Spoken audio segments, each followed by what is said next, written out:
And welcome to the talk show, Let the Truth Be Told. I'm your host, Pastor David.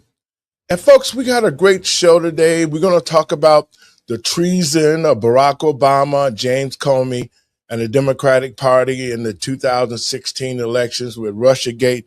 So if you ain't got nothing to do, call your friends and let them know. You're listening to Let the Truth Be Told Radio. I'm your host, Pastor David.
And welcome to the talk show, Let the Truth Be Told. I'm your host, Pastor David.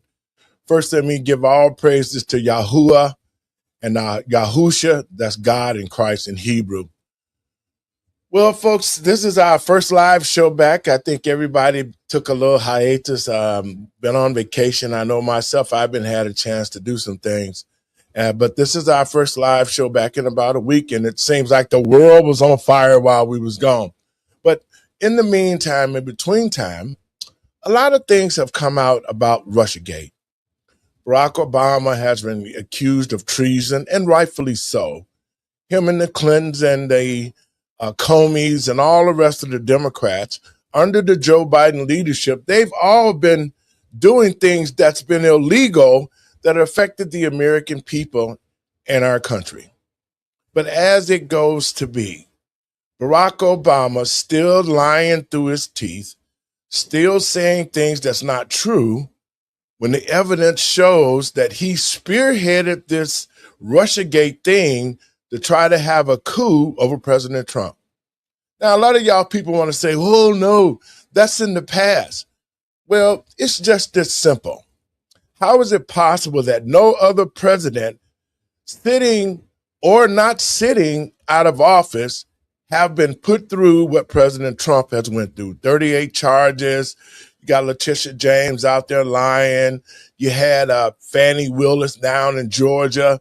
They cheated in the election. They stole votes. And it's all coming out because now that President Trump is in office, Kash Patel and the FBI, they're looking at, and they found a treasure trove of documents that Obama thought that they would never find. So they declassified this information so that the American people can see. And I'm so glad that they're doing it because I'm sick and tired of Michelle Obama and Barack Obama. They were a lying, thieving ass couple that ran this country in the ground. Now, black folks always want to holler about Barack Obama.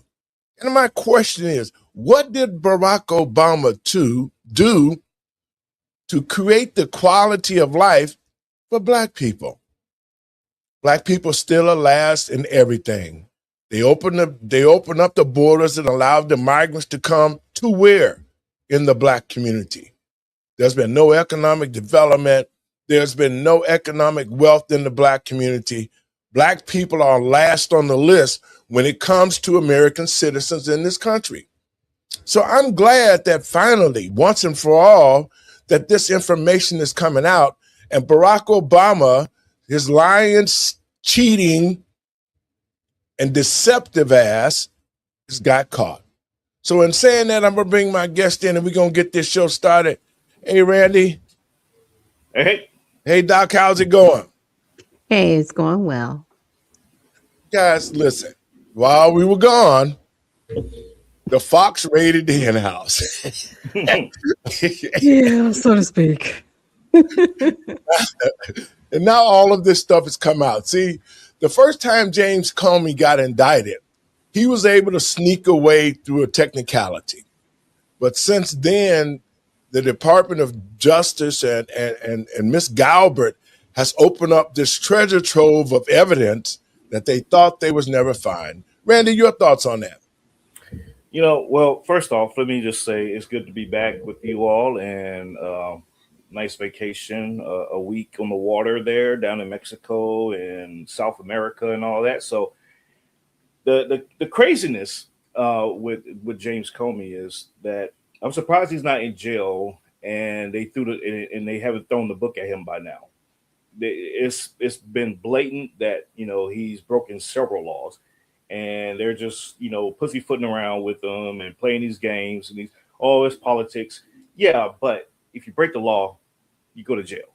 It's no different than you and I. If we broke the law, we're going to jail. Nobody's going to say, "Oh, it's just politics," and we're going to dance around this. We don't get that luxury, so why should they? And the American people need to stand up and start pushing back on that idea that just because they're in some elite class, this imaginary elite class, that they get away with these kind of things. We need to stop allowing that. Doc? Well, I'm kind of glad that they're showing us who they really are. You Hmm. know what I mean? And we Yeah. need to believe them. And thank you, Randy, for what you said. But what it leads back to is if you're not going to do the job, then we're going to replace you as the Yeah. American people. And that means do not send the same people back to Washington because obviously they're not going to do the job because they're Hmm. showing you they're not going to do it. They're not going to prosecute people. They are not going to do it. I don't care what they say. They're like, oh, we just need more power. And no, you don't. No, you don't. You got all three. You got all three chambers. I don't want to hear Yeah. it.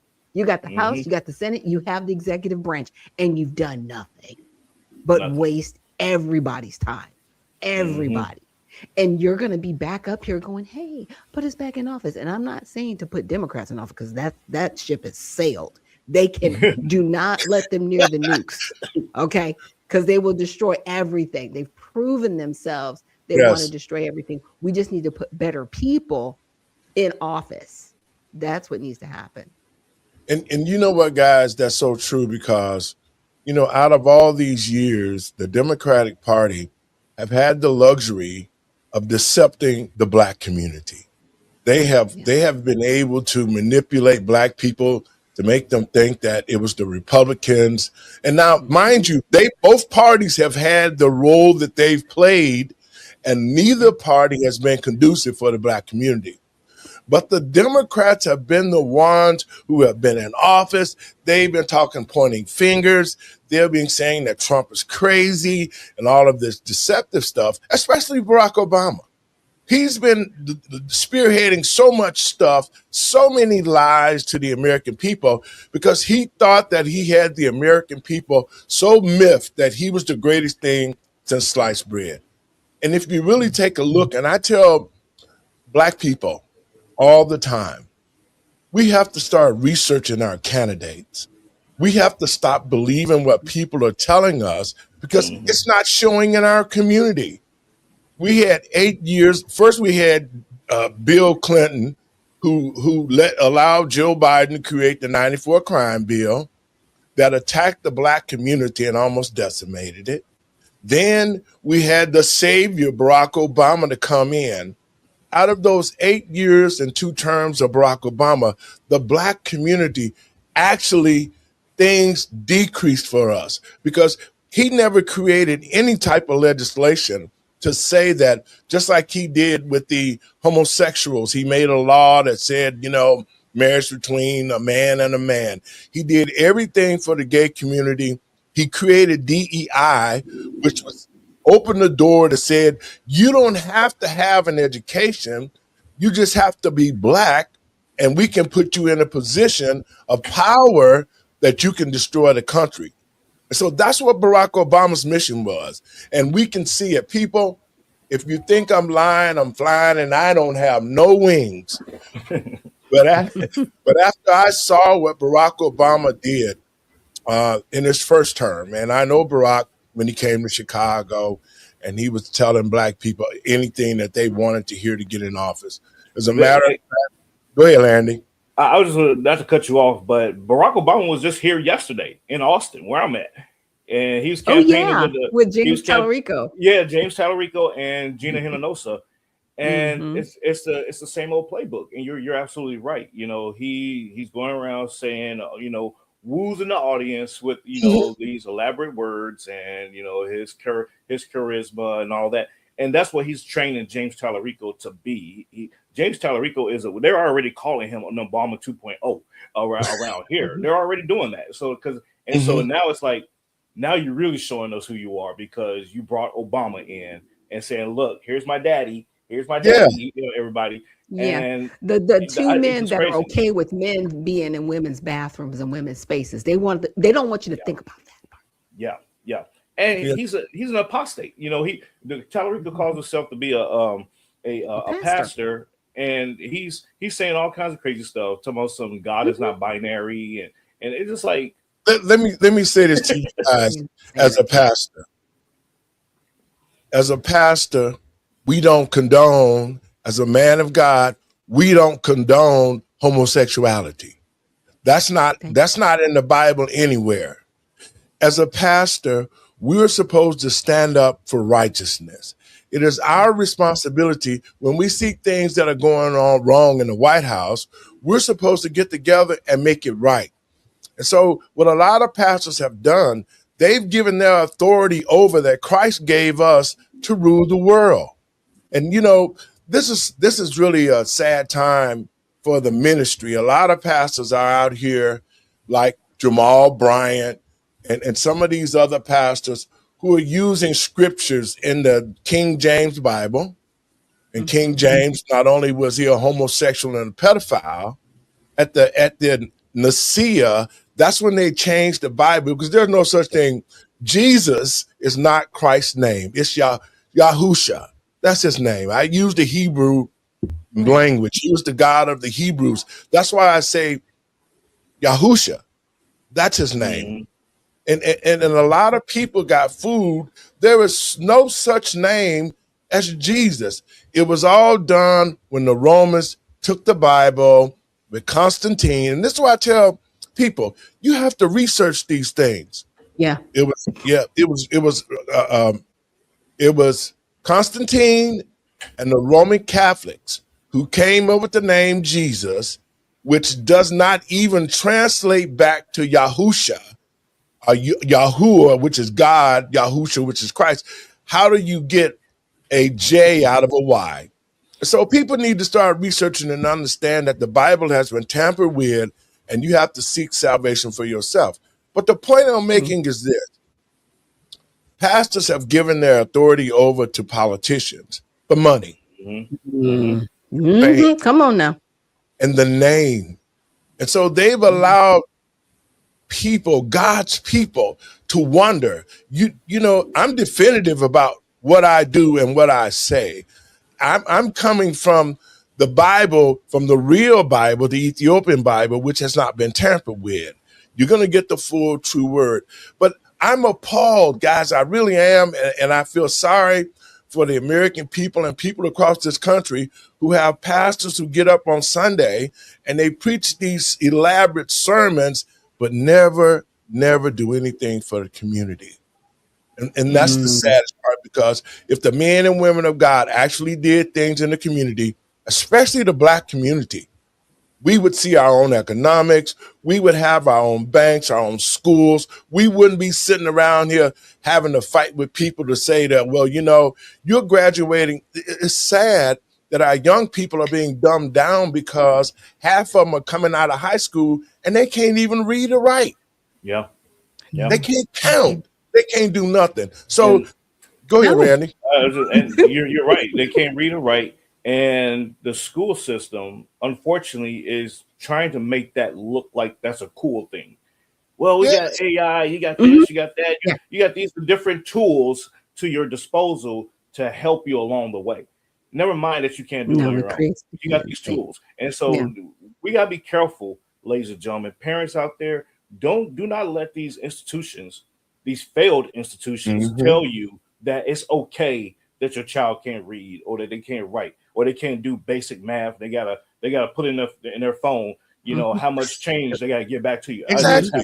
This happened to me the other day, and I'm looking at this girl. I said, "It's $3."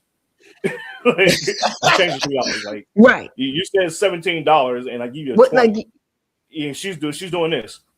How much Yes. is that? I said, "Are you serious? $3?" Yeah. Like, and she just looked at that me, and is she wanted to like basic verify. math. Yeah, Yes. and she wanted to verify. She's Wow. like, "Oh, let me double check that." I'm like, "I've been doing this longer than you've been alive. It's $3. Trust me. But It you know didn't what, change." guys? Wow. But you're not wrong It's because we crazy. went to this Yes. same thing at the store. My husband and I, we had a transaction. I think he messed somebody up because it was, I think, like $10.56. And so he gave her like $11.06. So you get 50 cents back.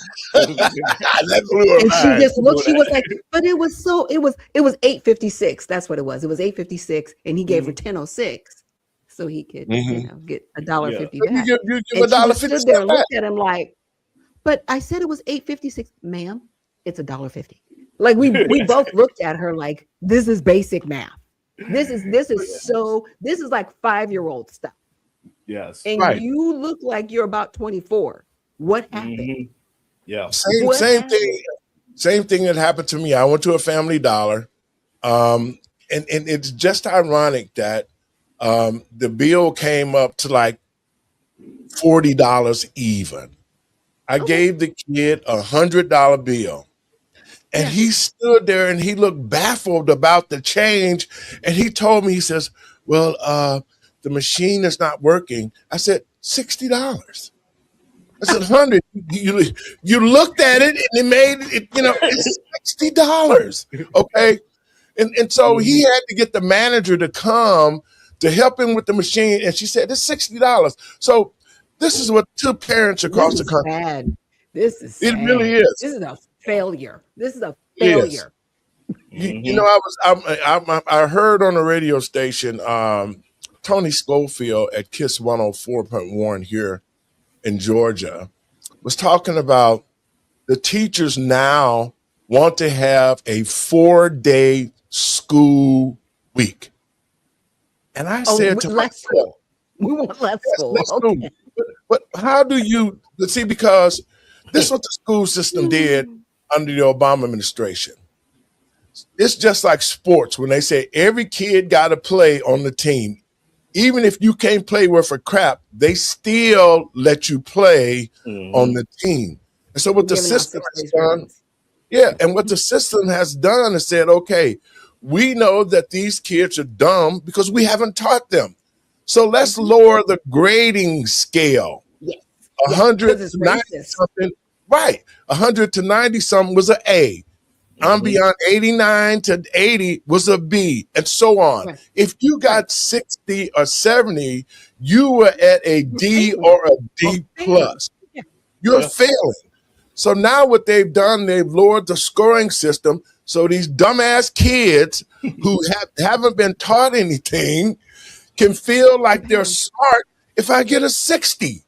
Yeah. What? So that's Yeah. that's the Failing. dumb. Yeah. No, Dr. Shaq. 60 means that you're above average. Right. If you're not 'Cause you're first, you're over last. 50 cents. I'm going to You're quote over- Ricky Bobby.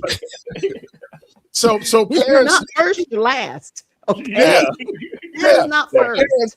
parents need to really understand because your child is not being educated properly Baby in the steps. school system. They're not. But You you know know, what? Pastor, that's the thing though. This has been going on for several decades now. You got parents can't even recognize that their kids are not educated because they are not educated themselves. Thank you. No. Thank You know, you. and then the grandparents, forget about that. Forget about the grandparents. The grandparents, they long gone. You know, so you Well, get they so it's started teaching generational. kids as if they had a learning disability. But then they Right. taught everybody that you can't teach. If somebody has a learning disability, they need to be separate from the people that can learn the Yes. regular way. Mm-hmm. But you Yep. don't take the kids that learn the regular way and teach them that, or make them your teacher's aid to help other children catch up. What are you Let me Mm-hmm. doing? say Like, this, there are guys. teachers that do that. There are Yep. Let me teachers say that do this that to in the you. classrooms. I know, and I'm not going to call anybody's name, and this is when I knew that it was a problem. I knew a sister in Chicago that had a master's degree, and her reading level was probably at the 5th grade level. Her writing level was at about the 5th or 6th grade. And you know what Wow. she said when she got challenged and asked a question about her profession that she should have known, but she didn't? She told me that, you know what? I got this degree, but I didn't really earn it. I need to step up Mm, the pace to learn more about this field that I'm in, because they just basically pushed us along and gave us the mhm. paper that we paid Mm-hmm. for. Mm-hmm. Yes. Yeah. So but Yeah. they stopped people and the parents of these children who got these college degrees. They don't know jack about the field that they got the degree in. They And don't. some of them, and when they get these positions, if it wasn't for the fact that they knew somebody that would help them Mhm. get into these Right. offices, they couldn't hold a job because they had no learning of the degree that they had gotten, guys. Right. And those are the educated fools that have children now who are pushing them through school, and they not learning nothing because the parents don't learn nothing. So, you know, Yeah. we got a lot of work ahead of us if we're going to create academics in the Black Yes. community anymore. Yeah. You Yeah. know, And it's up to us. It's nobody else's responsibility. And that's what people need to understand. It's not up to the school. The Yeah. school, no, they're just paid babysitters at this point. That's all they are. Mm-hmm. They are not well, Yep. educators. They're paid babysitters, and they need their money taken from them if they're not going to educate the children. yes, Dr. Shack, I'm gonna correct you there. They're not paid babysitter. They're paid What was the word? activists. yes, Okay, they're They're paid. paid thank you. activists. They're paid Babysitter activists. activists. Yeah, and but you're absolutely right. You're absolutely right. But they're activists, and I was just watching a Mhm. clip out of Baylor. I believe the classroom setting was at Baylor University. I could be wrong, but the videos on my timeline, folks. I shared it. I Mhm. think it was yesterday morning, but it was literally a meeting space. I call it an overpriced meeting space, and its teacher, the instructor, was sitting there explaining to the kids how to circumvent the laws and how to circumvent the system and how to protest and how to do rallies and all. And it's like, why is Really? this, being taught or being discussed in a classroom setting Indoctrination. when exactly it's indoctrination? Yes, And the folks they sit there and say, well, this has been going on for years, doesn't make it okay. Just No. because it's been going on, or just Right. because that was just a 5 minute segment, that was 5 minutes that somebody in that classroom could learn about Aristotle. That was 5 minutes that somebody could have learned, hmm the Pythagorean theory. Theory. Right. So But there's so many different things that could have been done useful in 5 minutes yes. of that discussion that was not taken advantage of. But you want to teach Right. these kids how to be activists and how to break laws and stuff. But they're more It's crazy. controllable. If Yeah, yes, they're activists, they're more if they're activists controllable. and they're If you dumb, can yes, and just they're get dumb. them feeding off of feelings and energies and yes, emotions, and they have Hmm. no idea what the words mean, they just know trigger words, right? yes, And they yes, just feed off of that. It's almost like Hmm. that where Freud did that experiment with the Oh yeah, dog, yeah, yeah. Yep. and the Yes. dog would salivate every time he heard the bell. It's the same thing. It's that mhm, Freudian mindset that they've put these children in. And I'm like, when you're 80 and you need a bedpan, these are the people that are going to have to take care of you. Take care of And you. you yes, taught them to hate you. What do you Yep. think is going to happen to you when you're 80? They're not going to be there to take care of you because Hmm. you're yes. teaching them not to. But you Yep. know what, What are you guys? I doing? saw Slapping you with they're gonna be slapping them with the bedpan. yes. You know what I saw while we were away, when they had this supposedly No King's Day rally, right? Do you know in Mm, mm, Chicago, mm. they were taking this because the people are not falling for this crap. The American people are full of it. They're tired of it. what the schools were doing in the state of Illinois was busing the kids out of school to these rallies. Yep. They weren't Yeah. getting permission slips from the parents. They was like, Nope. oh, it's a field trip. So you're going to take my child out to a situation or a Without my rally permission, which is without kidnapping. my permission, and I said something breaks out and one of these children could have gotten killed at these rallies. Yeah. What is it to do? Yeah. And even if they want to label it as a field trip, they still need to get a parent's Permission permission. slip. No. Yeah. Here's the thing. This is what they've done. They've slipped it in. You know that big packet that they sign? There's actually a waiver in there Yes. that the parents sign that perpetuates and gives the school the ability to do with whatever they can with those children. So they can take them off campus. They can do whatever they want to. And parents need to read those Exactly. packets, every single line. Because if you don't, you're giving permission to the schools without Well, your knowledge. You're right about that point. And the way the schools will do it also is they make it where it's not a choice but for you to sign it.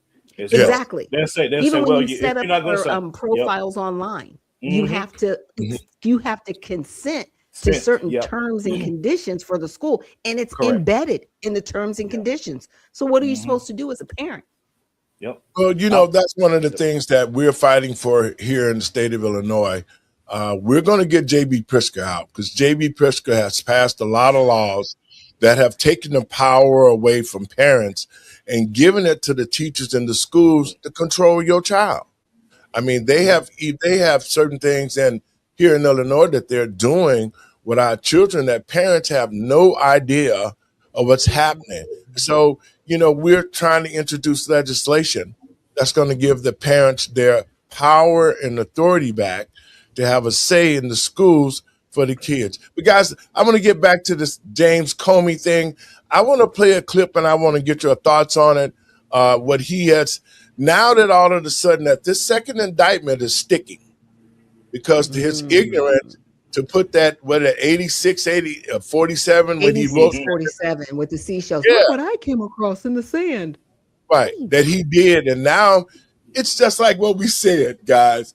Remember when I said that once that one of these people get indicted, see what Barack Obama failed to realize, he's still black in the eyes of these white folks.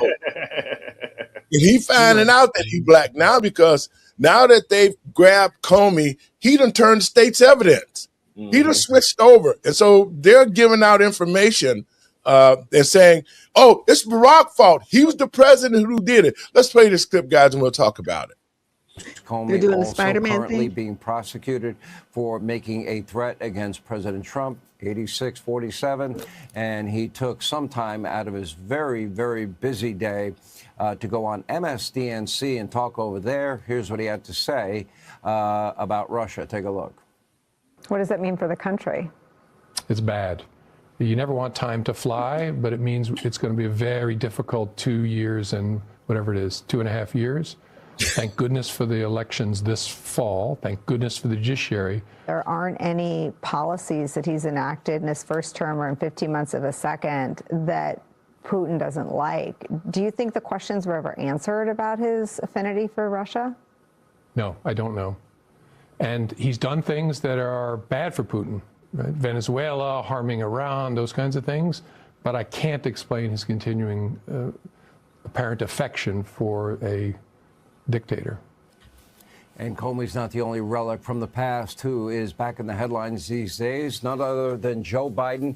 He now says that he wants to stop the DOJ from releasing the tapes of him allegedly sharing classified information with his ghostwriter, tapes that were part of the Robert Hur probe into Biden a couple of years back. Now, Biden's spokesperson telling Axios that those tapes were provided to the DOJ in good faith. Nobody needs to hear them. I do. I want to hear them. Anyway, here with reaction, Fox News legal analyst Greg Jarrett. All right, I think on the issue of the would-be assassin, I think that's pretty straightforward. The evidence is clear, overwhelming.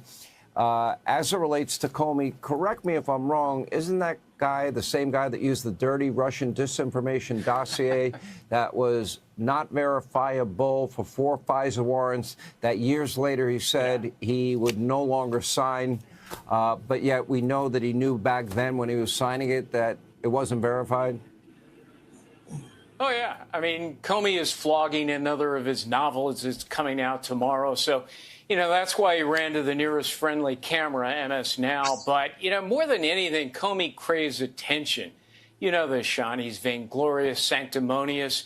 But he's also obsessed with Donald Trump. So, I watched the interview. It was a coddling interview today. He spent all of it trashing Trump and sermonizing about the misdeeds of justice and pontificating about ethics, which is perversely ironic and comical coming from, as you point out, Sean, the man who promoted the most notorious lie in American history, the Russia hoax. I mean, he abused power by fabricating a case against Trump. He exploited the phony dossier, deceived the FISA court, conspired with others to create the illusion that Trump was a Russian asset when he knew it was completely untrue. And he was also a prolific leaker who then claimed amnesia under oath. So, his recent indictment may not be the last one. There's a grand jury in Florida that could indict him as well. Well, the grand conspiracy investigation is going forward. I only have about 20 seconds. I don't think Joe Biden will be able to stop the release of those tapes. Do you? No, I don't think so. I mean, look, the charges against Biden never happened, and it reeked of favoritism and a corrupt cover-up. Now he wants to cover up the cover-up by concealing the incriminating evidence where he openly admits that he squirreled away top-secret records and then read them verbatim. Yeah. Those are additional crimes. And all the while, he kept lying to reporters that he never did it. All right, great. All right, guys, your thoughts on it, Randy? Greg Jarrett is absolutely right. Trump is living rent free in Comey's head, and the MSDNC, MSNBC, MSN now, whatever they call themselves, they're pandering to Comey because they know he's in trouble, and they got to stay friendly with him because they're like, he might turn around and turn state's evidence on us because we've been colluding with all of this too. We've been shelling out this information, this bad information over the last few years as well. So they're just as complicit. So it's like, well, Comey, hey, best of luck to you, but thank you for your service to the country, and go get him, Tiger. And so it's just crazy to me. But hey, I what I foresee happening is the dominoes are going to start to fall. Yes. Comey is just a linchpin to all of this, and once he's out of the picture, everybody else is going to start pointing fingers at each other, and Barack Obama is going to be like, "I ain't telling him to do any of that." And Joe Biden, matter of fact, he's the one who's orchestrating all of this. I just let it happen because I was busy with other things. That's going to be the narrative next, because Joe Biden is old and he's going out of he's fading off into the sunset. He's going to be the fall guy. Mark my words. Doc? Yeah. I think there's going to be a Machiavellian thing that happened. I think all of a sudden somebody's going to, drift off into the sunset for real. So it all goes away. Do you know what I'm saying? While still being alive. You know what I mean? They're going to Machiavelli this whole thing because there's nothing else that they can do. And dead men tell no tales. Do you know what I'm saying? Yes. Because there's nothing they could do right now. But if they pin it on the one that's got like 1 foot in the grave, their hope is that it all goes away. I'm just saying, DC is a mess. And it is. And the cleanup crew is around. Okay. They do have, like, what was it, Scandal? That show Scandal? And they were like fixers. Okay. Fixers exist. I'm just saying, who's gonna fix this? It's gonna be. Let me say this, to me, that's the only way they fix it. That's their only way out. Joe should have never been the president because he was incompetent. No, absolutely not. The Alzheimer's had Joe, and they had several other people who was posing as him. I mean, it's all coming out. Documents. Yes, signing the auto pen was the president. So, yes. all of this stuff, when Joe got caught, and this is why I say that Barack Obama is not safe because when they went after Trump for having documents at Mar-a-Lago, Joe had all these documents, secret documents, at his house in the garage with the Corvette. And so when With Ben the Hur, door at the Yeah. front door of the garage, by the way. right. And when Ben Hur, the special prosecutor, found all this evidence, he should go to jail too. Because his recommendation was that, well, Joe is old. So, he made He these found them mistakes in one more place than his house. They were also at a school that he had all spoke over at. the place. But Stuff Yeah. they everywhere. didn't arrest Joe, but then in turn they arrested Trump. And to the American people and patriots across this country, what's good for the goose is good for the gander. So I don't see how you allow Joe to walk free. Now, what does it look like? You filing a lawsuit against the people who found the evidence to incriminate you.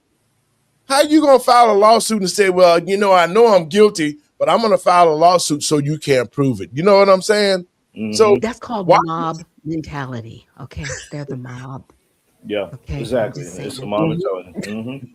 Yep. Yep. So, but you know what? I'm glad President Trump didn't give up because his name was at stake. They prosecuted him for a bunch of stuff that they shouldn't have prosecuted him for. No president in the history of this country had ever been prosecuted like Trump has. No, not one. Even though they did heinous crimes and heinous things, they still was never prosecuted. But it was all done under the Democratic Party leadership with Joe Biden and Kamala Harris and all the thieves who were actually stealing and committing crimes and pointing fingers at people who were saying, hey, that's not right. So it's rightfully so that Joe is going to be indicted. Barack Obama's going to be indicted. But Barack keeps saying that there was no participation. I'm going to play this clip, guys, and get your thoughts on it. Director of National Intelligence says declassified documents suggest the Obama administration might have played a central role in shaping the 2016 Russia election interference report. Fox's Madeline Rivera has more. DNI Tulsi Gabbard says she's referring these declassified documents to the Justice Department. She argues the intelligence community under the Obama administration changed their tune regarding Russian interference in the 2016 election. And Gabbard points to this material in which intelligence officials state Russia is probably not trying nor have the capability to influence the election by using cyber means. A draft presidential daily briefing shared among officials on December 8, 2016 says Russian and criminal actors did not impact recent U.S. election results by conducting malicious cyber activities against election infrastructure. The next day, the Obama White House gathered top cabinet officials for a National Security Council Principals Committee meeting. These included former DNI James Clapper, John Brennan, and former National Security Advisor Susan Rice. After that meeting, Gabbard says there were leaks alleging that Russia intervened in the election to help President Trump. President Obama and his team, he directed a manufactured piece of intelligence that detailed not if, but how Russia tried to influence the outcome of the United States election that President Trump won in November of 2016. This document was then used as the foundation for everything that came next. Gabbard says what happened next was a years-long coup against President Trump. But Democrats are calling Gabbard's accusations baseless. They point to a report released by the Republican-led Senate Intelligence Committee in 2020. Democratic Senator Mark Warner says the findings reaffirmed that the Russian government directed extensive activity against U.S. election infrastructure ahead of the 2016 election, and that it used social media to conduct an information warfare campaign in order to benefit Donald Trump.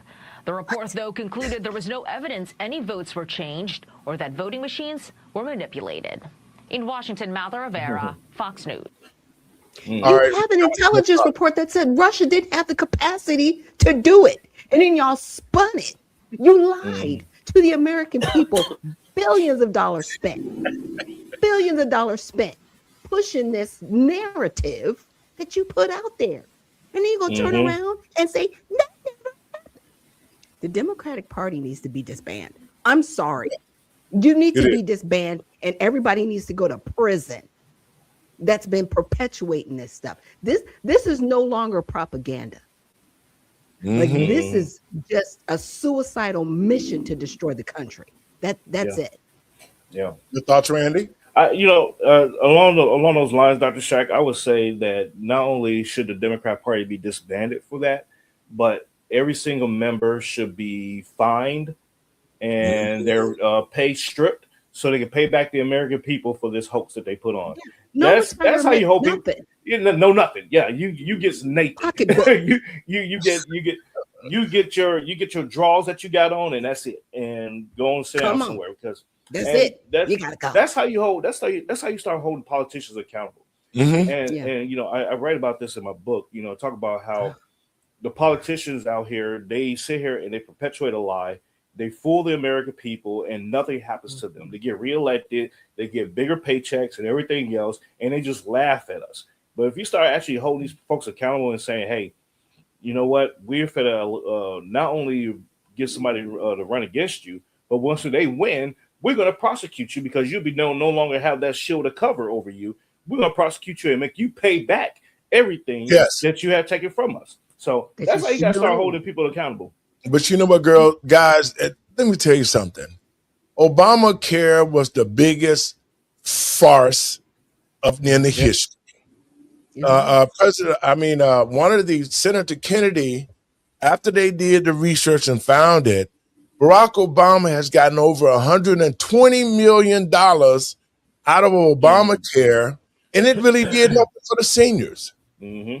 So the Democratic Party found all sorts of loopholes and ways to steal money from the American people through foreign aid, the Department of Education, DEI, the Energy Department, all of these departments, nothing but slush funds for the Democratic Party. And both of you guys are right. Now that this stuff is coming out, the American people need to see it. And we need to be up in arms about our taxpayer dollars. Look at Minnesota. Look what happened in Minnesota. Yeah. That's Minnesota. Yeah. I mean, it's out there. They are lying, cheating, and thieving and sending money to other places. Look what happened in Iran. Barack Obama gave Iran $9 billion in cash. He didn't give the black community not one penny. Not one penny. But so Barack Obama's the greatest president ever. That happened. And you know, it's interesting because as much as people claim to be Christians, especially in the black community, I'm just saying, why are you idolizing this man? And we're not supposed to have idols. And I'm not giving people on the Republican side a pass either. I saw that golden statue of Donald Trump. Y'all stop that. But I thought that was fake. You got sodomy going on in the black church, and you're caping for it. You got all this nonsense going on under the Democratic Party. Really? Well, you know, a lot of pastors have been caught up with the Democratic Party because they've been getting the money that the Democrats dole out to them. And so with the faith-based initiative and all the money that they was able to give pastors, that's why you don't see pastors, a lot of pastors who take this money, you don't see them coming out saying all the wrong things that they've done. You know, pastors like me who say, hey, wait a minute, we don't need homosexuality in the schools. We need to be teaching our kids. Oh, well, you don't know what he's talking about. Well, Christ said that he gave us this authority to rule over the earth. And pastors have given up their authority for a few pennies. You're going to roast in hell for what you've done because you have not kept the teachings of Christ and used your authority for righteousness. I want to play this clip, guys. This is what President Trump had to say. Has been caught directly. So people say, oh, you know, a group. It's not a group. It's Obama. His orders are on the paper. The papers are signed. The papers came right out of their office. They sent everything to be highly classified. Well, the highly classified's been released. And what they did in 2016 and in 2020 is very criminal. It's criminal at the highest level. President Trump today calling out former President Obama after DNI Tulsi Gabbard sent a criminal referral to the DOJ related to her claims that Obama-era officials manufactured and politicized intelligence to create the Russia collusion narrative in 2016. Intelligence that those officials have said they had great confidence in. John Brennan and Jim Comey and I are part of the group that were tasked by President Obama to put together all the reporting we had on the Russian interference, and which we did. And then, of course, on January 6th, we issued our intelligence community assessment documenting the Russian interference, in which we had very high confidence in the evidence that we presented. Gabbard also teeing up that there will be more declassified documents coming this week. Ahead of that, here's what we've learned so far. December 7th, 2016, the assessment reiterated that Russia did not tamper with election infrastructure. Just one day later, the editor of that assessment canceled the brief, quote, based on new guidance. By December 9th, 2016, Obama convened National Security Council principals and ordered a new assessment.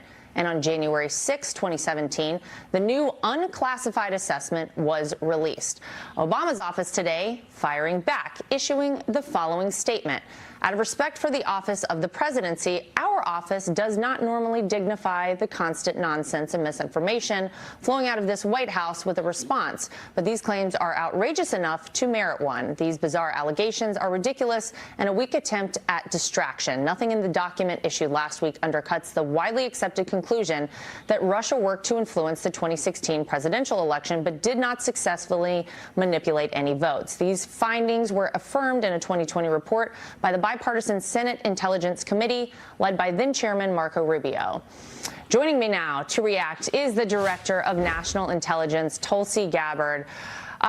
Director Gabbard, give me your response to what we heard from former President Obama there. He's saying that none of this makes any sense, that this is a distraction. What do you say to that? It's the art of deflection coming from former President Obama, as well as his friends who are still in Congress today, and Senator Warner and Congressman Jim Himes, really all basically saying that exact same statement, which doesn't actually address the issue that was revealed in great detail in the over 100 documents that we released last week, in the documents that we will be releasing later this week, that point to the undeniable fact that you laid out in your introduction to this segment, is that the intelligence community had one assessment, that Russia did not have the intent or capability to try to impact the outcome of the U.S. election leading up to Election Day. The same assessment was made after Donald Trump was elected by the American people as president in 2016, defeating Hillary Clinton. And it wasn't until after that pulled President's Daily Brief document that you referenced that the Principals Committee was called in the National Security Council, and President Obama then directed Obama's ODNI, DNI James Clapper, to lead the effort to create this new intelligence community assessment that detailed not if, but how Moscow attempted to influence the outcome of the U.S. election. So this is the thing that I think people should pay attention to, is neither the message from President Obama's office, neither the statements coming from Democrats in Congress today and their friends in the propaganda media. None of them are addressing this fact that there was a shift, a 180-degree shift from the intelligence community's assessment leading up to the election to the one that President Obama directed be produced after Donald Trump won the election, that completely contradicted those assessments that had come previously. The second thing I want to address that's very important, Laura, is that you in the clip that you played, you saw John Brennan, James Clapper, James Comey stated with high confidence this January intelligence community assessment that they drafted at the direction of President Obama. The fact is that they used already discredited information like the Steele dossier. They knew it was discredited at that time, yet they used it as a source for this document that they claim to have high confidence in. They used intelligence that some of these intelligence community professionals rejected previously because of the lack of credibility and the lack of the ability to vet with any kind of confidence whether or not that information or intelligence was accurate and could be used for an assessment. There's a long laundry list of facts and intelligence reporting that directly contradict the statement coming from President Obama's office and those who are trying to deflect away from what actually happened, which was after Donald Trump was elected. Led by President Obama, there was an effort to create a document that would serve as a foundation for what would be a years-long coup against President Trump, therefore trying to subvert the will of the American people who sent him to the White House in 2016. Well, it's amazing that you are now releasing all of this. And Tulsi, I have to tell you, for those of us who lived through it, thank you. I think it's great that we're getting this information out. You say there is more information, there are more documents to be released. Anything you can tell us on that?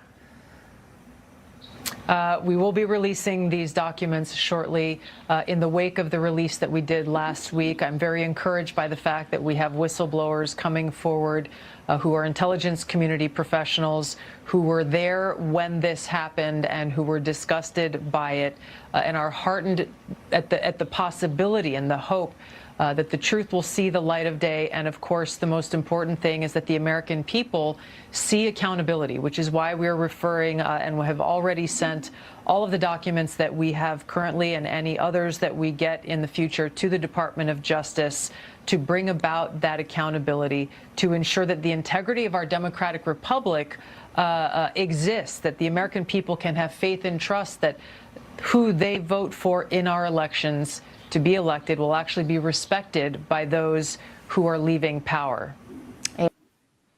Your thoughts, Doc? I see you down there jumping at the Look, what people have to remember first and foremost is Tulsi Gabbard. She served this country valiantly. She is former military. That's number one. Number two, she's also a former Democrat. So if anybody had some skin in the game to go against Donald Trump, it's her, and she didn't. That makes her an honest person. It puts a target on her back by everybody, right? Yeah. Because the fixers, they're out there like, hey, we're going to come after you. But she's still following the truth. Here's the deal. How are you saying that none of this is true when we have the document? Like, we have the document. Like, everybody can read this. And you're like, that's not true. Don't believe your lying eyes. The gaslighting is intense. Yeah. It's over the top. Like, this is why we need to reverse the Smith Modernization Act. This is why Obama did this. He did this so they can do what they're doing right now. So they can muddy the waters, just create enough distrust so people don't know who to trust. Randy? I echo. And, I will add that y'all remember the Hunter Biden laptop scenario? Yes. And how the whole intelligence community came together and said this is a Russian disinformation and this is not real. So do you really think that the American people is that dumb to believe that this is not true? They really think so. We're that dumb. Yeah, it's crazy that Obama is sitting back saying, well, we're just going to say it's misinformation. That word should be like eliminated from the American vocabulary system because it's either you're lying or you're telling the truth. There's no misinformation. What is misinformation? What does that even mean? And that's the thing that I have to ask people. It's like, when you say misinformation, what does that mean? And they're like, well, it's not true. Then say it's a lie. Say everything about it is a lie. Alternative facts. Yeah, that's another one. It's like a lie dressed up in a pig in a blanket. Yeah. It's like we're coming up with these words to try to distract from what it is. It's a lie. Now my brain is like, wait, he said misinformation and disinformation. What does that mean? Never mind what we're talking about right now. You just distracted me from these two words. So that's what they're doing. They're doing this intentionally. This wordplay, word salads that they throw out there, and they're saying, oh, well, this is misinformation, and our office is not going to be dignified to respond to this. Yeah, because you're caught, bro. But it's the same thing that the devil did to Adam and Eve in the garden. You will not surely die. That's right. Yeah. That's right. That's true. And the sad thing of it is that you will still have people, especially Black people, after it's documented, because see, they're not putting this stuff out and talking about it. They got the actual documents. Like you say, Doc, they got the paper that you did it. You are guilty of what you wrote and what you did.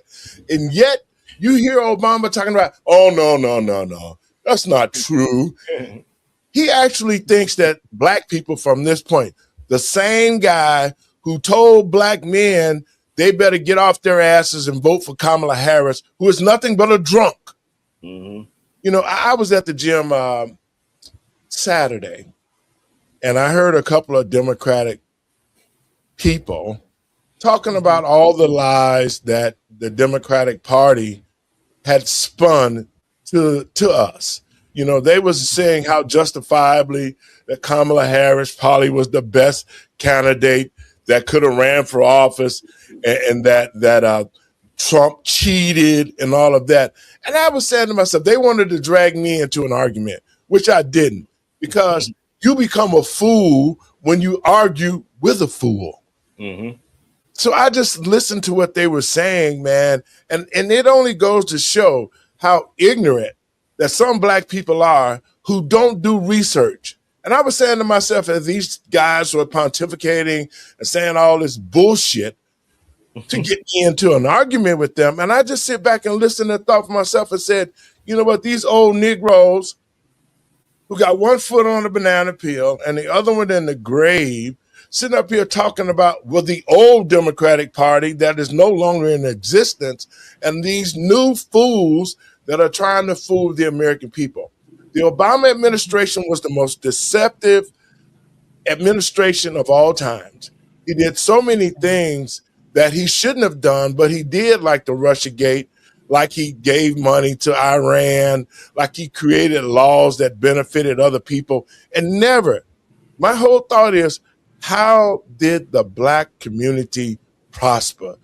Did anybody, black, and I don't care what black person it is, you can't sit back and tell me that from 20 years or 30 years ago that the black community, let me go a little bit farther. Since Dr. King was murdered and Malcolm was murdered, what progress have the black community made? What progress, Randy? Go ahead, Doc. I think the only progress that has been made is the destruction of the American Negro, if anything, and the dilution of all of the set-asides for the American Negro. Because I've been talking about this on my show. How in a country where the First Amendment says all men are created equal, do you have civil rights? When you give civil rights to people, you separate them from the Constitution that already said that all men are created equal. Because you can't be above all men be created equal, so you're actually going to be below. So you wanted to create a permanent underclass. That's what civil rights did. Now, a lot of people might get mad at me saying that, but this is how we were able to get stuff. No, they tricked you into thinking you could get stuff with civil rights instead of demanding that, no, we are going to be citizens of this country. We worked, we were emancipated, we fall under the First Amendment of the Constitution, period. Exactly. We should never have had separate civil rights. How do you have civil rights when everybody's supposed to be created equal? How do you square that? Doc, Randy? Well, come on now. Well, come on now. Well, I agree, and you know that I love that though. I love that, and you know, with that, the idea of, you know, I'll take it back to what's going on right now. This is the redistricting that's going on around the country in the different states. Everybody's up in arms, and the black community, oh, they're taking away our districts. To your point, Pastor, what have we gotten with having black leadership in the congressional Black Caucus and black leaders in these cities and everything else? These so-called leaders, you've been in office for 60 years, and now you know, now these cities and these areas are decimated. You know, we're at the bottom of the rung of society, and you're getting upset because your apple cart has got flipped over, and now you have to be forced to play the game with everybody else. No more, hey, we're gonna have just this black community thing. No, you're going to now be integrated into society and do like everybody else because you obviously can't get your shit together. And so this is where we at. And people are upset about that. It's like, well, what did you expect was going to happen? You're created a degenerate society. Yes. And people are tired of it. So yes, we're going to wipe out these minority majority districts, and we're going to integrate everybody. And if you're so confident about having your Black, representation, or your Hispanic representation, or your Asian representation, put them up on the ballot. Let the people decide. Yes. But get them in office. So great. Yeah, if they're so great, put them up on the ballot. It shouldn't matter if it's a Republican district. Exactly. It shouldn't matter if it's a Democrat district. Put them up. Let the people decide. And that's where we at. You know what, guys? You're still not squaring my question. You didn't answer my question. You still the question is pending. All right. How in a country where we have the First Amendment that says all men are created equal, do we have civil rights? You created a subclass of people.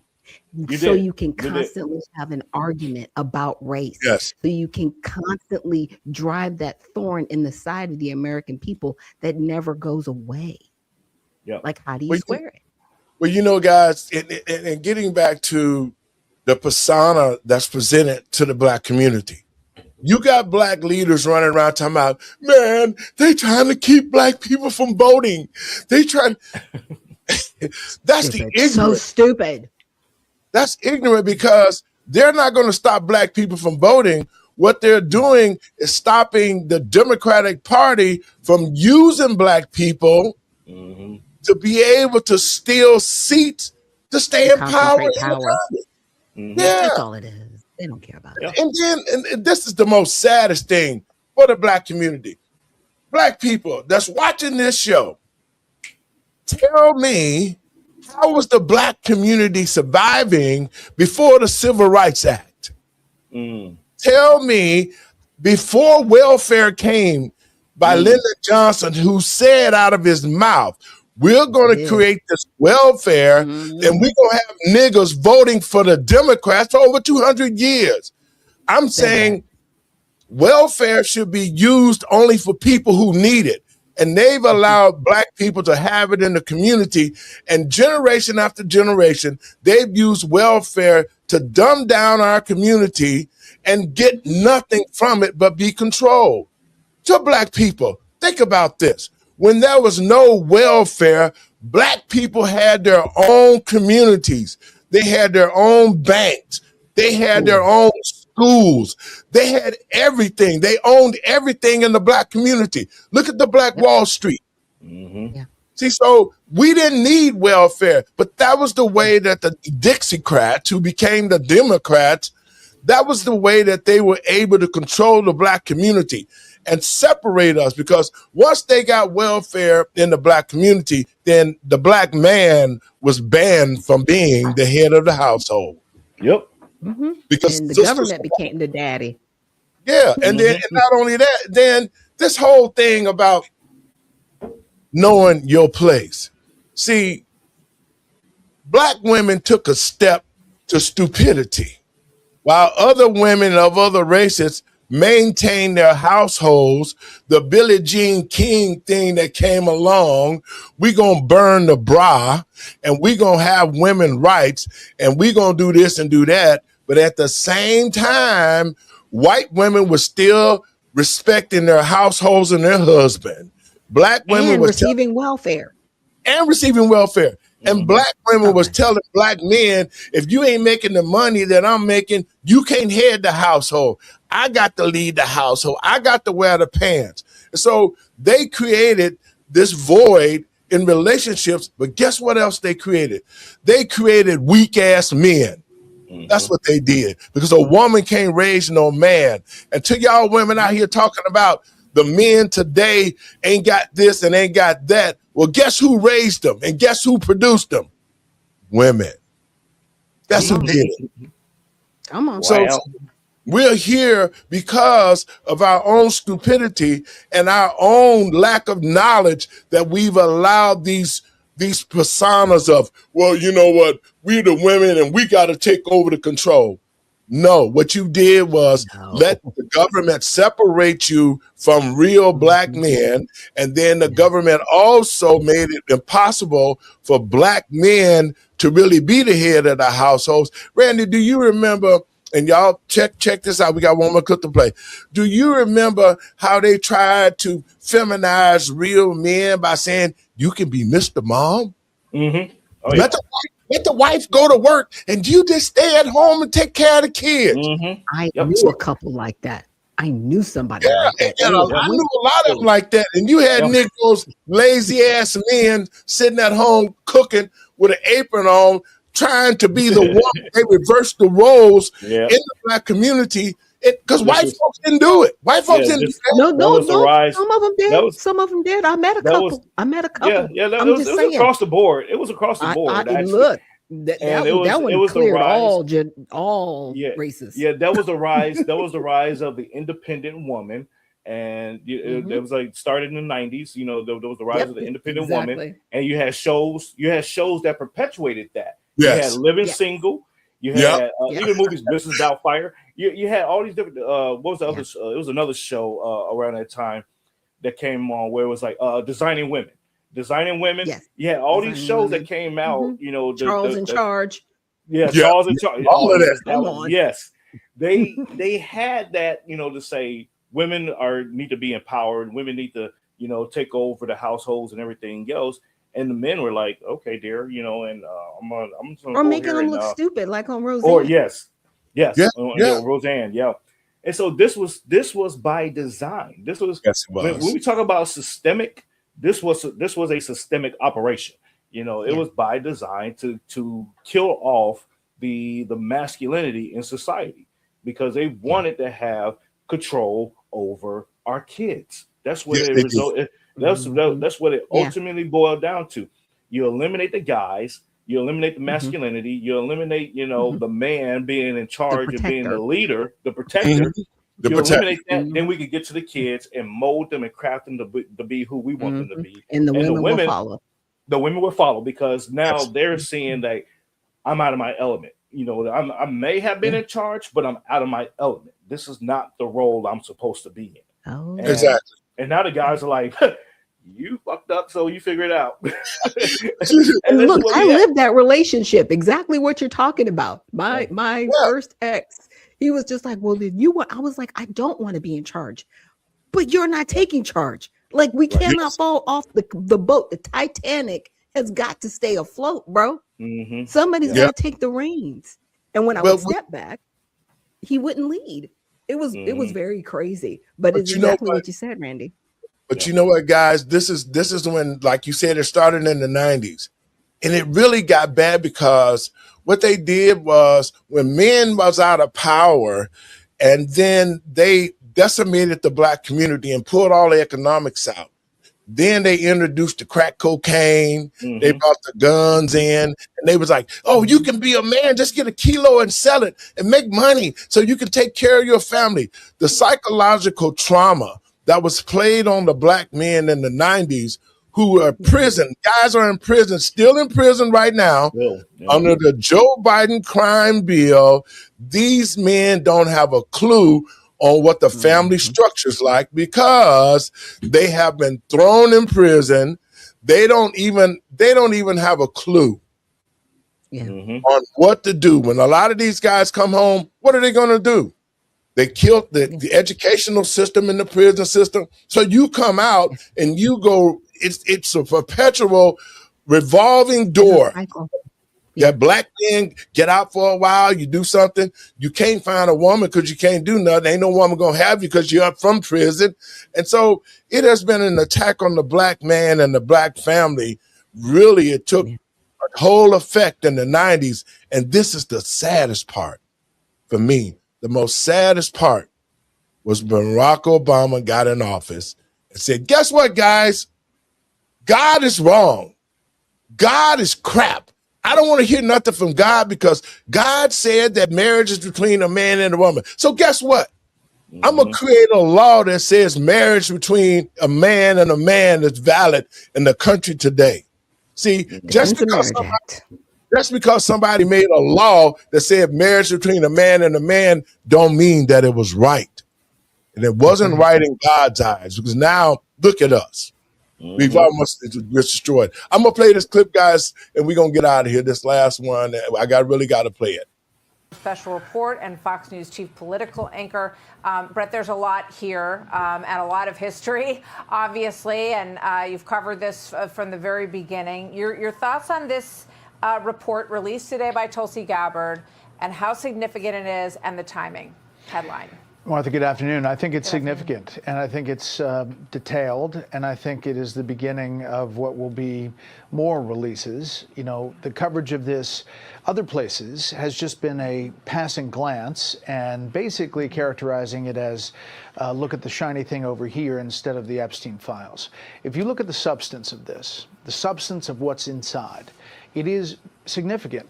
And you were just talking about it with Congressman Jordan about Jim Comey, the former FBI director.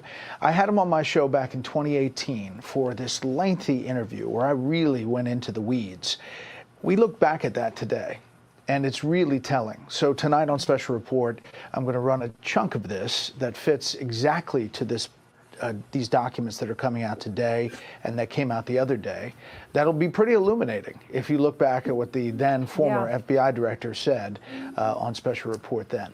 Well, I look forward to seeing that interview again, Brett. You know, one of the very interesting things here is the different way that Hillary Clinton was treated as opposed to President Trump. Doc, I want to get your thoughts. I know you got to get out of here, and me and Randy have finished up.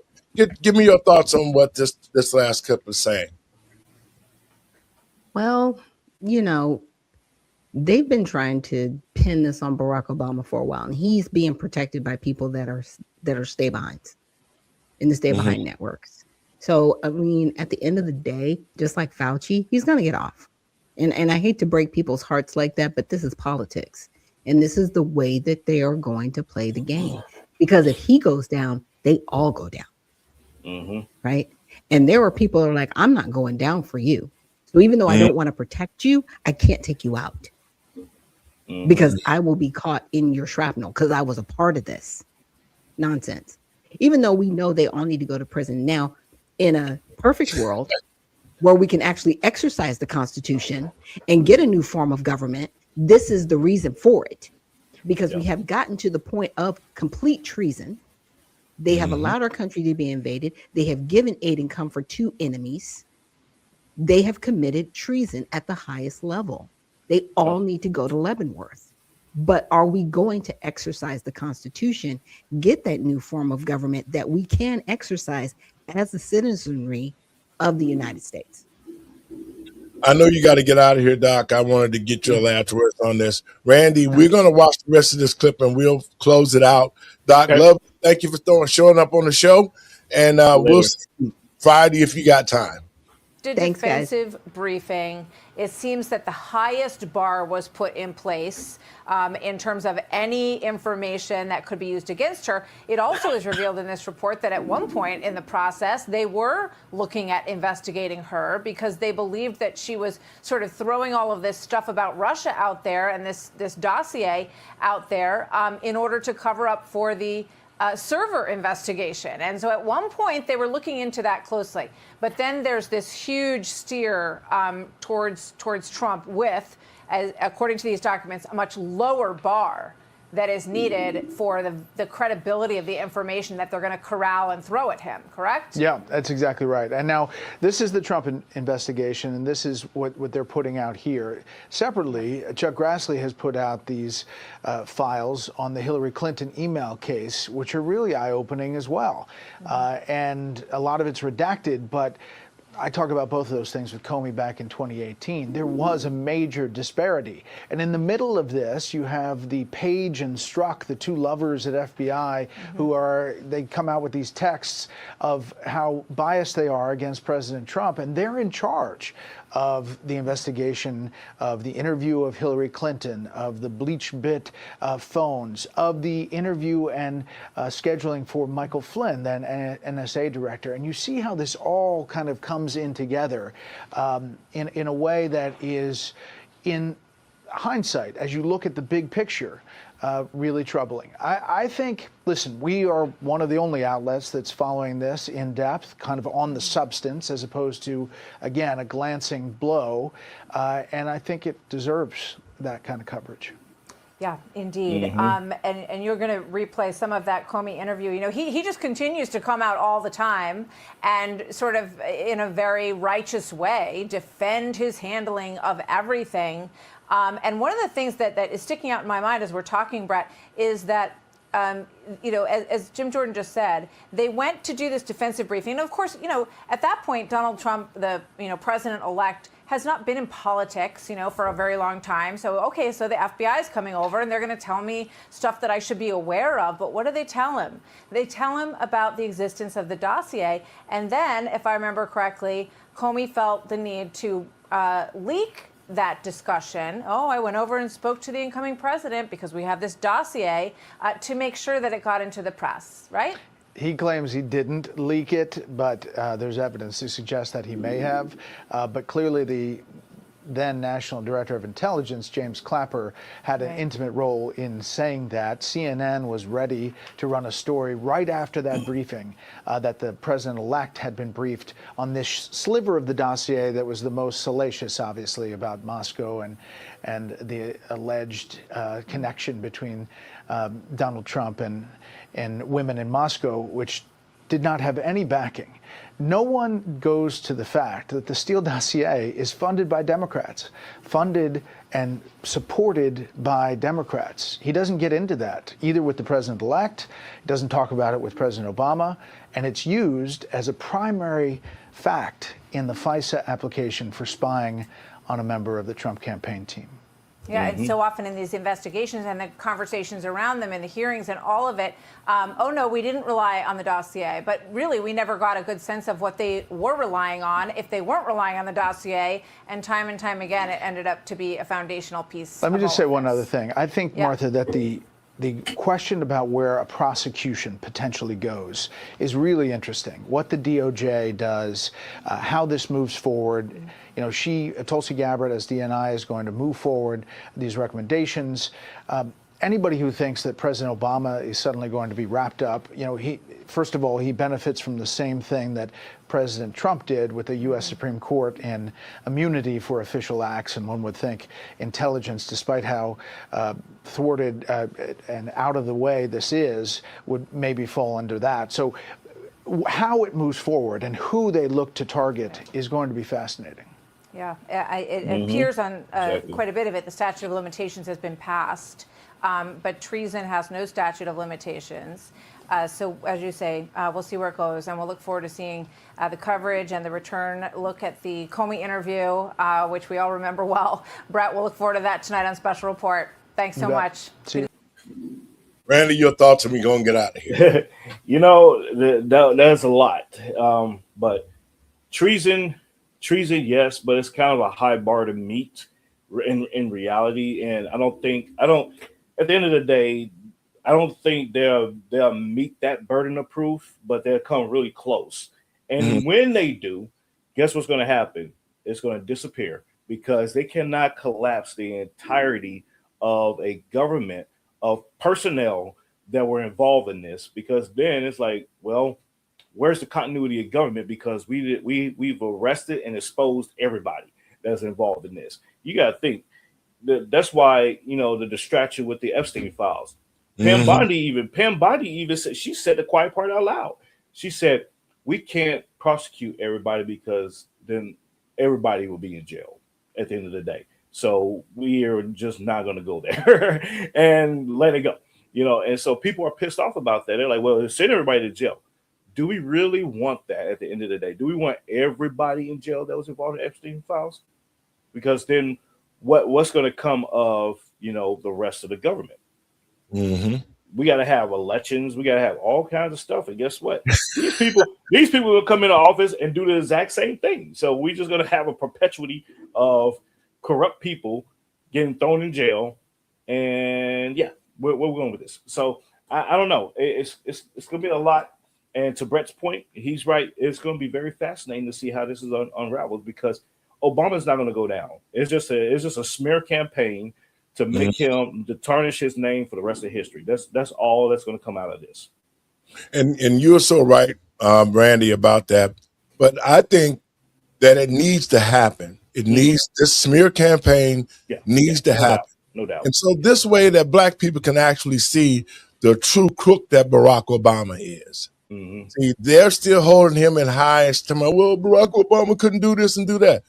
Barack Obama was no more than a liar and a thief and a deceiver. That's what he did. He deceived the Black community into voting for him and Big Mike. They set the tone to really destroy the Black community with DEI and all the other crap that they presented to us. They supported the prison system. They were part and played a major part in destroying the Black family structure.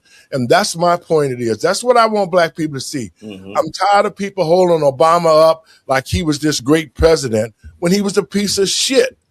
That's just the bottom line. And he did nothing for the Black community but create laws against us. So Black people, we need to wake up and understand that the only way the Black community will get back on this track is we got to get rid of all these Democratic leaders who've been in office for years on top of years, who've done nothing.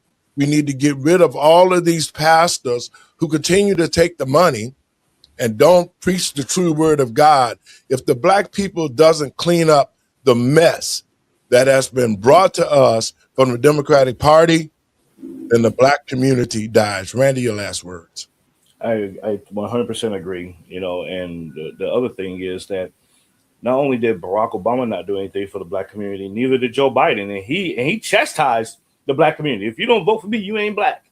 And he ain't do anything for the Black community. He clearly said, "Hey, I'm going to right this wrong, and I'm going to my first act as president is I'm going to have the Congress repeal the '94 crime bill." Yes, exactly. He could have did that, but no, Black folks, you see that President Trump has done more for the Black community, for all minority communities at that, than both previous administrations combined. And it's crazy that people are still latching on to the Democrat Party as if this is a lifeline for them. It's been your poison pill. Yes, for decades. So it's crazy. But hey, thank you, Pastor, for having me on today. It was great to be back. And folks, don't forget to pick up Polarizing America. It's in stores, or you can order online and get it shipped to you and all that good stuff. And let me know what you think. And I will catch you all on Permanent Associates sometime this week or maybe next week. Well, Randy, I appreciate you coming, and I hope you enjoyed that vacation. I did. Sometimes it's much needed. And maybe let's take a look at Friday. We got to keep the information going to our community and bring the solutions that we need to make a better Black community. Talk to you later. Folks, I want to thank you for tuning in to the show. It's always a pleasure to have the truth being told to you and to the American people and patriots across this country. The truth is coming out. And just like they said, President Obama probably won't be arrested. But we can see that he was part and was the head of this whole Russiagate thing and a lot of other things that destroyed the Black community. To my community, to the Black community, we've been supporting the Democratic Party. And Malcolm X said it the best, that the liberals will only destroy the Black community. The Democratic Party has done just that. You have to admit to yourself that the wrongs that they have done have never benefited us. We don't see economic development in the Black community. We don't see our schools and our children becoming smart academically. They've used the Democratic Party to really, really commit fraud in the mind of Black people. It was the Democratic Party that created welfare. They destroyed the Black Wall Street. It was the Democratic Party who created the Ku Klux Klan. Just like the Southern Poverty Leadership, they've been used DEI, they've used all sorts of deceptive programs to continue to destroy the Black community. So Black people, it's time for us to wake up. Our whole communities have been invaded by illegals. Here in Illinois, J.B. Pritzker have given millions of dollars to illegals. They've allowed them to come into the Black community and set up shop, dope, child trafficking in our community. They've allowed them to open businesses, and now that they're busted, they're saying, well, Black people, y'all need to stand up for us. Nobody has stood up for the atrocities that the Black community has faced. Not even the Black politicians that we've elected. We have people in places that can make a difference, and they won't do a damn thing, and they're Black people. So to the Black community across the country, it's time for us to stand up for ourselves. It's time for us to be self-sufficient. And this is what I mean by Black people. We need to segregate ourselves from others and do exactly what they've done. We need to rebuild our communities. We need to create our own economics. We need to take our money and reinvest it into ourselves. And first, we have to get back to God. Because when you put God first and you seek righteousness, all will be added to you. God bless you guys. Thank you for tuning in. Share it around. And it's time for Black people to become one so we can save the future of Black America. God bless you. And we'll see you all on Friday.